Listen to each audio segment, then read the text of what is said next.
Rail লাইনের ছন্দে দুলছে সকাল, বাতাসে ভেসে আসে মাটির ঘ্রাণ।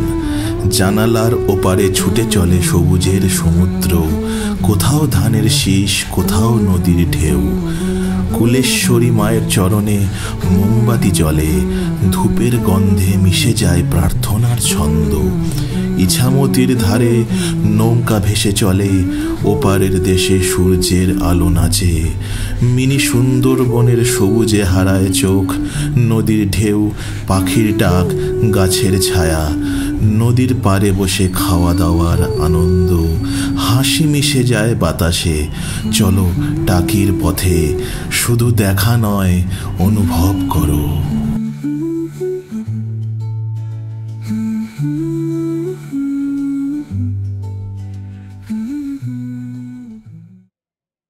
আজ 20শে অক্টোবর, কালী পুজো ও দিওয়ালির আলোয় ভরা সকাল।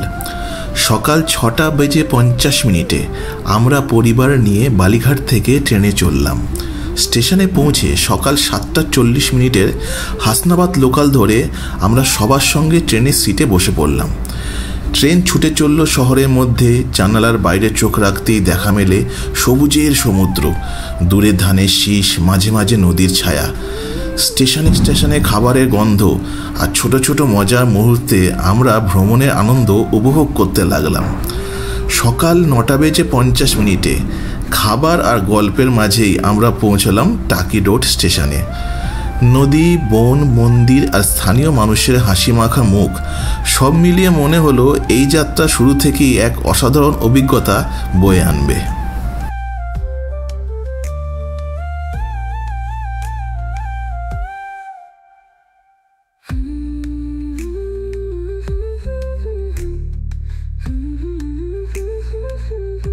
স্টেশন থেকে নামার পর আমাদের প্রথম কাজ ছিল পেট পুজো করা। যথারীতি আমরা শহরের এক বিখ্যাত মিষ্টির দোকানে গিয়ে গরম গরম কচুরি আর মিষ্টি খেলাম। তারপর তৃপ্ত মনে নন্দন গেস্ট হাউসের পথে রওনা দিলাম।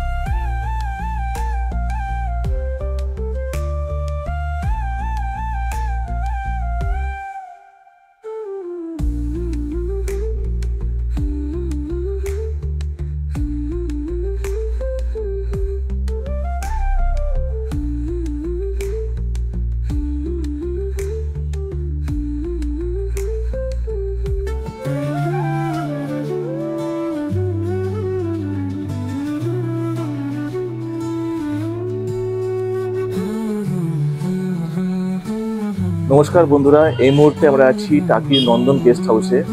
আমরা পৌঁছেছি বেলা 10টার সময়। এবার এখন বাজে 11:30। তো আমরা এক্ষুনি বেরিয়ে যাব টাকির বিভিন্ন সাইট সিনের উদ্দেশ্যে। তো বাকি সমস্ত দর্শনীয় স্থানগুলো আপনাদের যেতে যেতে দেখাবো। কী কী জায়গা আছে ঘোরার, আগেও আপনারা ভিডিওতে নিশ্চয়ই অনেক দেখেছেন। আমি নতুন করে আপনাদের দেখাবো কী কী দর্শনীয় স্থান আছে এবং ঘুরতে কত সময় লাগে, কত খরচা, কী কী সমস্ত বিশদভাবে আপনাদের জানাবো। টাকি কুলেশ্বরী মন্দির। ইছামতির কূলে একদিন ভেসে এসেছিল এক অলৌকিক ঘট। সেই ঘটের মাধ্যমেই শুরু হয়েছিল এক নতুন ইতিহাস, এক নতুন ভক্তির পথ চলা। কেউ বলেন এক সাধক মা কালীর কঠিন সাধনা করতেন এই নদীর পাড়ে, আর তপস্যার পর দেবীর শক্তি সেই ঘটের মধ্যে প্রকাশ পেয়েছিল। ঘটটি ভেসে আসে নদীর ধারে, আর সেখানেই শুরু হয় অলৌকিক কাহিনী। স্বপ্নে দেবী কুলেশ্বরী দর্শন দেন টাকির জমিদারকে আর নির্দেশ দেন সেই ঘট প্রতিষ্ঠা করতে। সেই থেকেই গড়ে ওঠে এই প্রাচীন কুলেশ্বরী কালী মন্দির। প্রায় 4 শতাব্দী ধরে এখানে চলে নিত্য পুজো ও অন্নভোগ। একসময় এই পুজোয় কামান দাগা হতো, শতাধিক পাঁঠা ও মোষের বলি। আজ মোষ বলি বন্ধ হয়েছে, তবুও চলে পাঁঠা বলি আর দেবীর মহাভোগ। যেখানে ভক্তরা বিশ্বাস করেন দেবী আজও জাগ্রত, আজও শক্তির প্রতীক।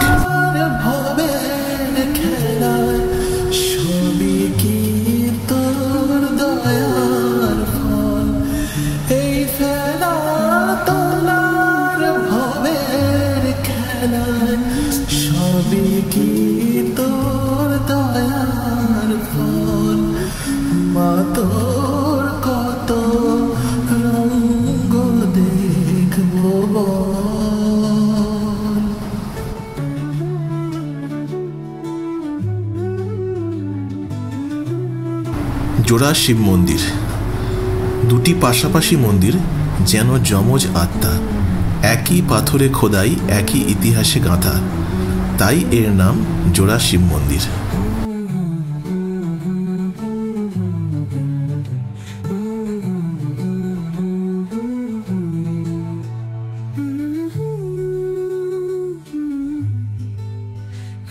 সাইট সিন করার জন্য আমরা একটি টোটো ভাড়া করেছিলাম। ভাড়া পড়েছিল প্রায় 500 টাকার মতো। তবে এখানে টোটো ভাড়ার ক্ষেত্রে একটু দর কষাকষি চলে। তবুও বলতে হবে এখানকার স্থানীয় মানুষদের ব্যবহার অত্যন্ত ভালো ও আন্তরিক।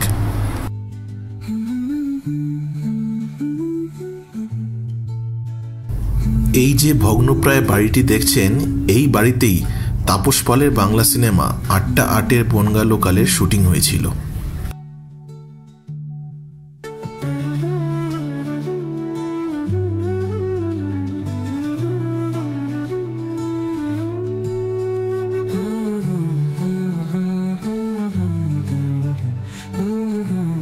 টাকির দর্শনীয় স্থানের মধ্যে অন্যতম হল জেনারেল শঙ্কর রায়চৌধুরীর পৈতৃক বাড়ি। চমৎকারভাবে সংরক্ষিত এই ঐতিহ্যবাহী বাড়িটিতে রয়েছে নিজস্ব দুর্গা দালান। সেখানে আজও ঐতিহ্য মেনে প্রতি বছর ধুমধাম করে দুর্গাপুজো উদযাপন করা হয়। আর এই যে জঙ্গলের অংশটা দেখছেন, ঠিক এখানেই বিখ্যাত বাংলা সিনেমা গয়নার বাক্স এর কিছু দৃশ্যে শুটিং হয়েছিল। সত্যি টাকির প্রকৃতি যেন সিনেমার পর্দা ছুঁয়ে গেছে।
এরপর নদীর ধারে ধীরে ধীরে চলতে লাগলো আমাদের টোটো।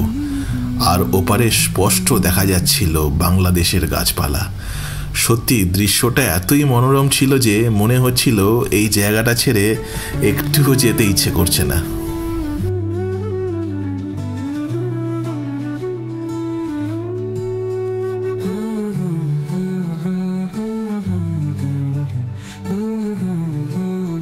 একইভাবে টাকির পুরাতন নিদর্শনগুলির মধ্যে অন্যতম হল টাকির সোদপুরের প্রাচীন নলকূপ। বাংলা 1338 বঙ্গাব্দ ও ইংরেজি 1931 সালে এই নলকূপ নির্মিত হয় তৎকালীন ইংরেজ শাসনাধীন জমিদার আমলে। সে সময় অবিভক্ত বাংলার সাতক্ষীরা সহ বিভিন্ন এলাকা থেকে এই নলকূপের জল নেওয়ার জন্য সাধারণ মানুষ আসতেন। কিন্তু কালের নিয়মে সেই নলকূপ অকেজো হলেও পুরানো সেই ভগ্নাশেষ আজও মাথা তুলে নিজের উপস্থিতি জানান দেয়। ঘুরতে ঘুরতে আমরা পৌঁছালাম সেই ভগ্নপ্রায় বাড়ির কাছে, যেখানে কৌশিক গাঙ্গুলি বিখ্যাত বাংলা সিনেমা বিসর্জনে শুটিং হয়েছিল। বাড়িটির চারপাশে সবুজ বনজঙ্গলের মধ্যে দুলছে, যেন সিনেমার গল্পের আবহকে আরও বাস্তব করে তুলেছে। ইছামতি নদীর ধারে দাঁড়িয়ে সিনেমার প্রতিটি দৃশ্য যেন চোখের সামনে জীবন্ত হয়ে উঠল। সব মিলিয়ে সিনেমার পরিবেশ পুরোপুরি টাকির প্রকৃতির সঙ্গে যেন মিশে গেছে।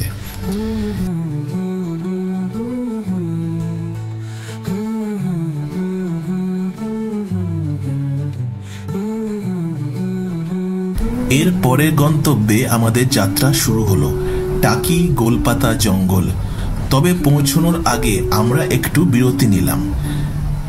জঙ্গলের ধারে ছোট্ট দোকানে বসে গরম চা, ডিম সেদ্ধ আর ঠান্ডা পানীয় নিয়ে সকালের ক্লান্তি যেন এক নিমেষে উড়ে গেল। চারপাশের প্রাকৃতিক শান্ত সৌন্দর্য যেন জানিয়ে দিচ্ছিল আসল সৌন্দর্য এখনো দেখা বাকি। চা বিরতির পর শুরু হলো আমাদের পথ চলা গোলপাতা জঙ্গলের উদ্দেশ্যে।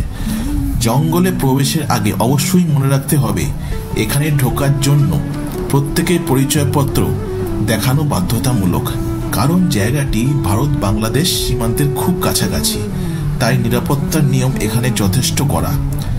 এরপর মূল জায়গায় যেতে হলে 10 টাকা ভাড়া দিয়ে একটি ভ্যান বা টোটো নিতে হয়। পথটা ছোট হলেও চারপাশের নিস্তব্ধতা আর বাতাসের ছোঁয়ায় যাত্রাটা হয়ে ওঠে দারুণ উপভোগ্য। আর তারপরই শুরু হয় আসল জাদু। সবুজে ঘেরা গোলপাতা বন, নদীর ধারে নৌকো ভেসে চলা, আর ওপারে বাংলাদেশের ঝাপসা দৃশ্য। সত্যি বলতে এই অভিজ্ঞতা একবার পেলে ভুলে যাওয়া কিন্তু অসম্ভব।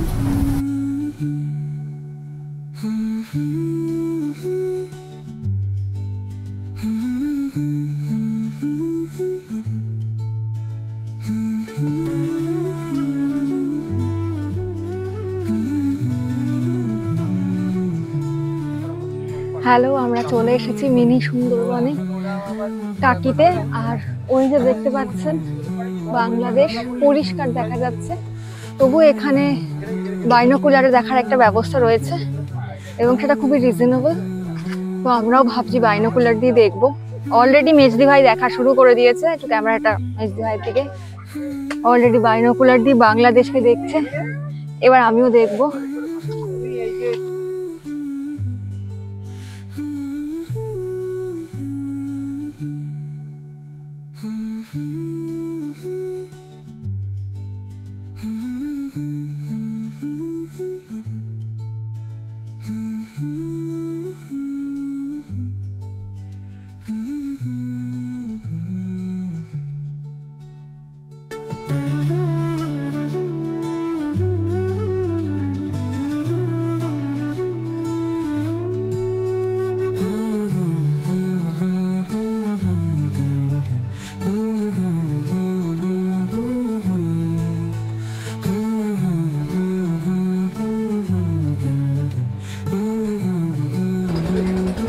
খুব সুন্দর লাগছে। 12টা থেকে আমরা ঘুরছি, আমরা অনেকগুলো দর্শনীয় স্থান ঘুরলাম টাকিতে।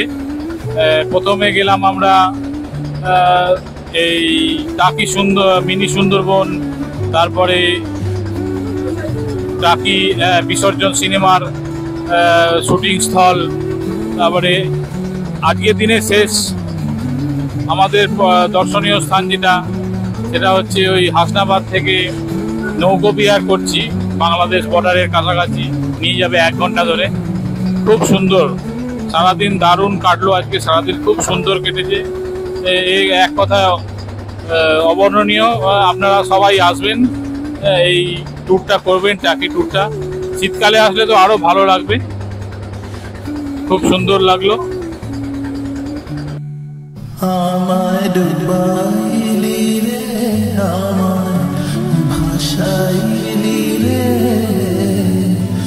অকুল দরিয়ার কোনো কুল নাই রে। আমায় ডুবাইলি রে, আমায় ভাসাইলি রে, অকুল দরিয়ার কোনো কুল নাই রে। আমায় ডুবাইলি রে, আমায় ভাসাইলি রে, অকুল দরিয়ার কোনো কুল নাই রে। ভালোই লাগলো ঘুরতে, নদীতে তো আরোই ভালো লাগছে ঘুরতে। এখন আমরা চলে এসেছি ইছামতি নদীর ওপর, আমরা বোটে করে যাচ্ছি, আমরা ঘুরছি, আমরা বাংলাদেশের বর্ডারটাও খুব কাছ থেকে দেখতে পাচ্ছি। খুব ভালো লাগছে। এতক্ষণ বাইরে ঘুরছিলাম, একটু রোদের প্রকোপ ছিল, কিন্তু এখন এখানে ছাউনি আছে তাই রোদটা বোঝা যাচ্ছে না। খুব ভালো লাগছে, এখন বেশ মনটা ফুরফুরে লাগছে। এতক্ষণ গরম লাগছিল, বাট এখন জলের ওপরে মনটা এত ফুরফুরে লাগছে। আর এখন গান আর কবিতা একদম উতলে উতলে আসছে ভেতর থেকে। আমরা যে এইখানে এখন নৌকায় ঘুরছি, খুব ভালো লাগছে, এক্সপিরিয়েন্সটা খুব ভালো। আমরা গোলপাতার জঙ্গল বা আপনারা বলেন মিনি সুন্দরবন, সেটাও ভালো লেগেছে। এই জায়গাটা টাকি আমার খুব ভালো লেগেছে। আমার বেশি কিছু টাকির ব্যাপারে কিছু বলার নেই, কিন্তু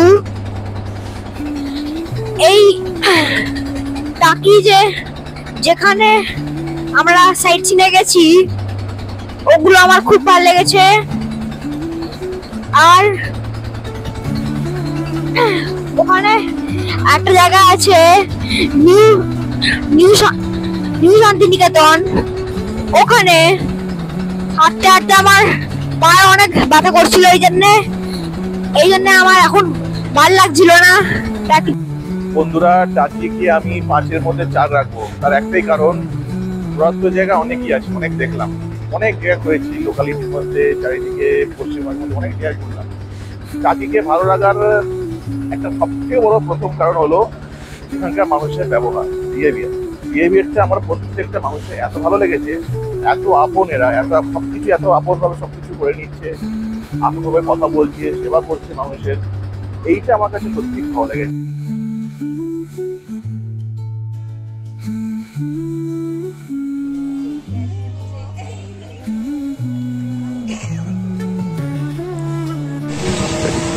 পুরোনো এই জমিদার রাজবাড়িতে এসেছি, অনেক বছরকার পুরোনো।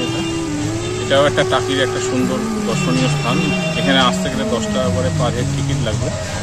ভেতরে যাবেন, পুরোনো দিনে জমিদার তার স্ত্রীর ছবি দেওয়া আছে, এবং সেখানে ওনারা যে আগে দুর্গাপুজো করতেন, বলি দেওয়া হতো, সেই বলির ভাড়া এবং বিভিন্ন রকমের পুরোনো জিনিস সমসাময়িক এখানে সুসজ্জিত আছে।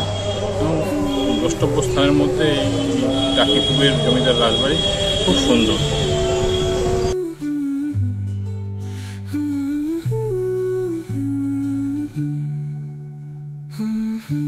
টাকি পূবের রাজবাড়ি টাকি শহরের অন্যতম দর্শনীয় স্থান।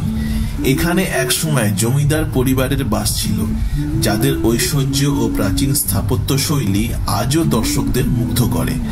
পুরনো এই রাজবাড়ির বিশাল দরজা, নকশা করা বারান্দা আর দালানের দেওয়ালে সময়ের ছাপ যেন ইতিহাসের গল্প শোনায়। টাকিতে বেড়াতে গেলে এই রাজবাড়ি দেখা এক অনন্য অভিজ্ঞতা।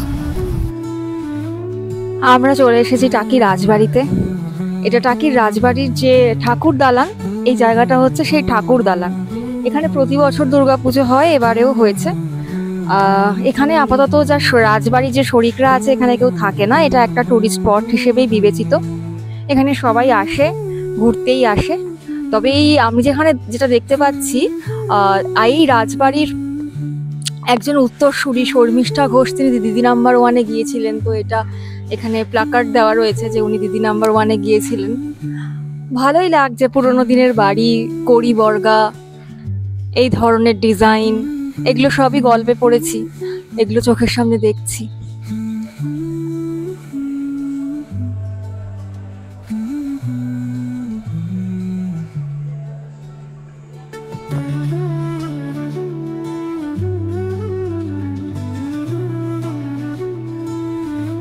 একবার তুই বসলে ঠিক আছে কাদু।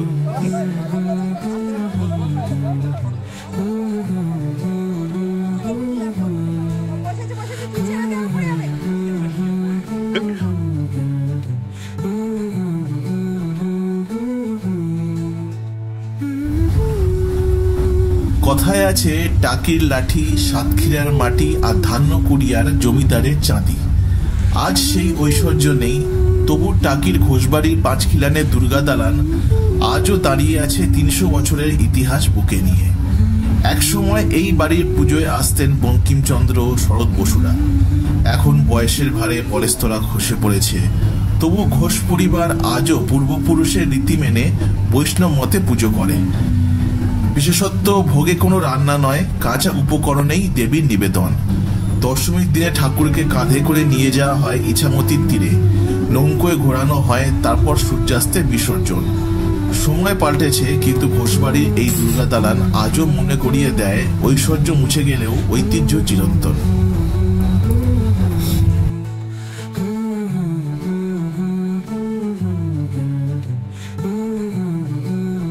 দেখলে টাকিতে অনেক দর্শনীয় স্থান আছে, সেগুলো তো খুবই ভালো।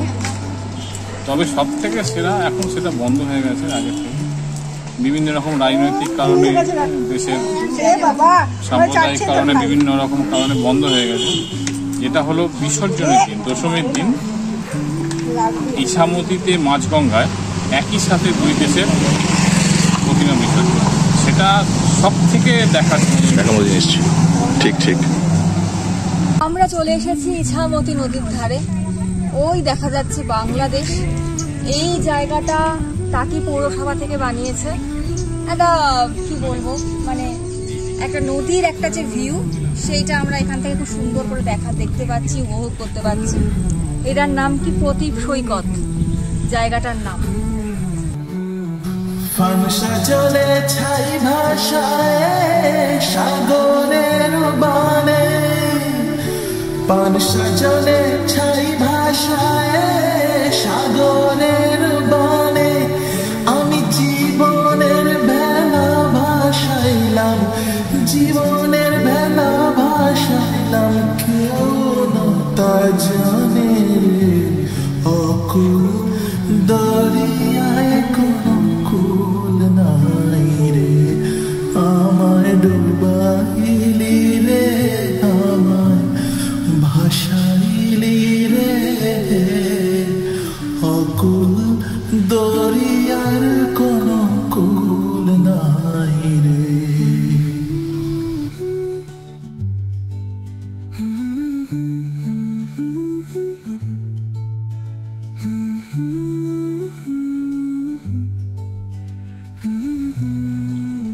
এখন আমরা আছি টাকির ঐতিহ্যবাহী ত্রিশক্তি মায়ের মন্দিরে, যাকে অনেকে কুলেশ্বরী কালী মন্দির নামেও চেনেন। এই মন্দির প্রায় 4 শতাব্দী পুরনো, আর এটি ছিল টাকির জমিদারদের কুলদেবী মা কুলেশ্বরীর আসন। পাশেই রয়েছে সাধক সর্বানন্দ গিরি মহারাজের সমাধি, যিনি এই মন্দিরটি প্রতিষ্ঠা করেছিলেন প্রায় 10 বছর আগে তন্ত্র সাধনার উদ্দেশ্যে। এখানে মা 3 রূপে পূজিতা। টাকির জমিদারদের কুলদেবী হলেন মা কুলেশ্বরী, বিদ্যার আদিদেবী হলেন নীল সরস্বতী বা ভদ্রকালী, মা বগলা হলেন তন্ত্রশাস্ত্রের অন্যতম শক্তিশালী দেবী, যিনি বলেন নিজের জীবকে নিয়ন্ত্রণ করো আহারে ও বাক্যে। এই 3 শক্তির মিলনেই মন্দিরটির নাম হয়েছে ত্রিশক্তি মন্দির।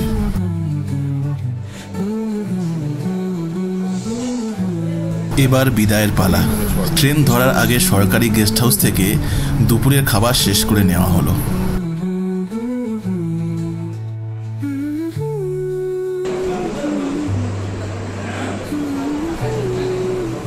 চার পিস মাটন দিয়েছেন, এবার মাটনটা এরকম খেলে দেখি। না, 4 পিসই আছে। মাটন নিলাম, ভাতের সঙ্গে মাখিয়ে